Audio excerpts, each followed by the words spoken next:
A housewife died due to an electrocution while running a water motor at her home. The name of the deceased is Priyanka Das. Incident took place at Satmura SC colony area of Bilonia on Tuesday night. During the incident, no one was around other than a disabled child.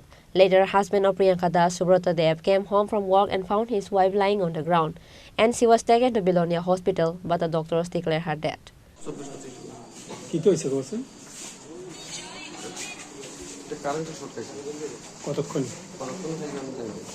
তুমি কই আছিলা?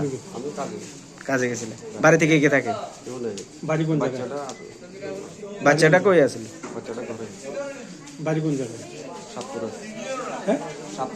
সাতমুরা। সাতমুরা কোন জায়গা? SC colony. তো তুমি কতক্ষণে বাড়িতে এই অবস্থা দেখছো? বাড়িতে কি দেখছো?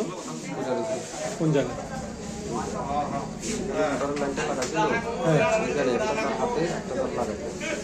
মানে কি তাকে খোলা ছিল? হুক লাইন নাকি না? না মানে এখান থেকে লাইনটা লাগায় মানে মনে লুস্টুস মাছগুলো মনে করছি একটা তার লাগায় না একটা তার হাতে। তোমার নাম কি? সুব্রত দে দাস। দে সুব্রত দে। ওর নাম হলো প্রিয়ঙ্কা দাস দে। প্রিয়ঙ্কা দাস দে। ছেলের বয়স কত? 8 বছর। আরেকটা 14 বছর। বাড়িতে আর কেউ আসিল না? না। Bureau Report, Chini Khorang.